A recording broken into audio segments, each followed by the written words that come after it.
Симона, подготвени сте? Добро утро!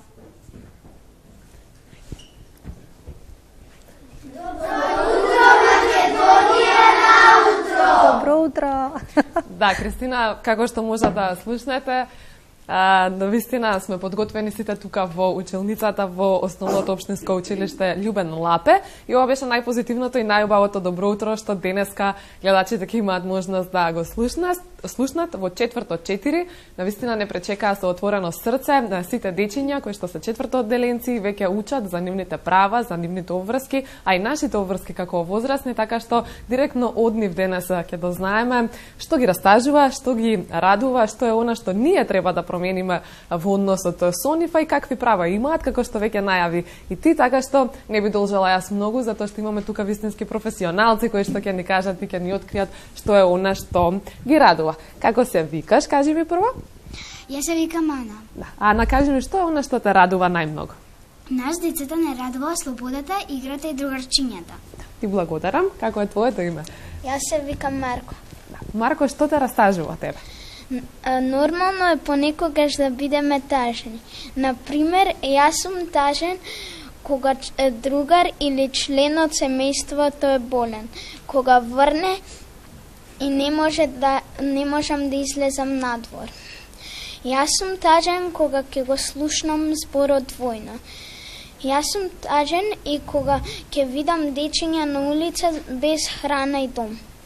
Ти благодарам на вистина и тоа се некои работи кои што можеби ние возрастните треба да ги променуваме, а кога сме кај возрастните ќе ни кажеш ти како треба ние да се однесуваме спрема вас. Што е она што ви пречи можеби некогаш од возрастните? Вие би можеле да ни посветите повеќе внимание. Се согласувам со тоа, затоа што навистина на секој му е потребно внимание, особено на дечиња како вас кои што се соочуваат со некои нови ситуации во животот, а сега следните ученици ќе ни откријат какви права имаат. Какво право имаш? Секое дете има право на живот. Секое дете има право на образование. Секое дете има право на топол дом. Секое дете има право на игра.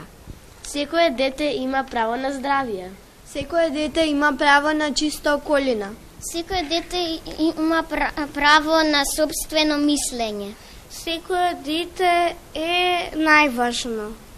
Согласувам со сето ова што ни го кажа, навистина од децата можеме да научиме многу и она што на овој ден поводот со што сме тука во Основното училиште Љубен Лапе и со основци е за да дознаеме директно од нив што треба да се промени, какви се права имаат, а и ние некогаш да не ги забораваме нашите обврски како возрастни, за да им бидеме нивна поддршка и ветер во грбот со сите нови предизвици кои што ги чекаат во животот, како што е училиштето и секои нови обврски кои што доаѓаат со нив, па по повод меѓународниот ден на детето се надевам дека јасно ни кажа тука учениците од четврто 4 што треба да се промени, што ги радува, но и што ги растажува, така што веројатно треба да бидеме навистина селективни со она што го зборуваме пред нив, да одбираме ведри теми кои што за нив ќе значат поддршка и ќе бидат олеснување за да имаат еден мирен детски свет и на училиште навистина да се фокусираат само на нови знаења, да научат нови работи, меѓутоа и да се дружат безгрижно сите заедно,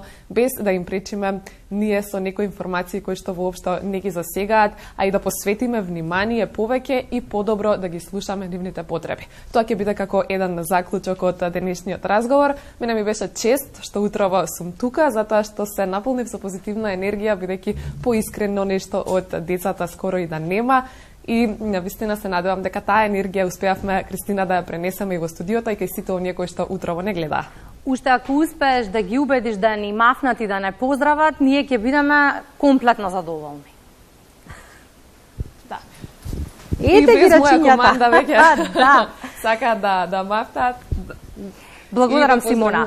Благодарам четврто 4 најубави и најпаметни. Дека можеби и следно треба да дојдеме тука. Апсолутно се согласувам, Симона, благодарам за линковското вклучување, благодарам четврто 4 убави, паметни, подготвени да зборуваат гласно за правата на децата. Тие кажаа што имат, останатото е наша задача. Каква е реакцијата, господин Змијанац, по сликата од Основното училиште Љубен Лапе? Децата погодија многу содржински права кои децата, останатите, не сите деца ги уживаат.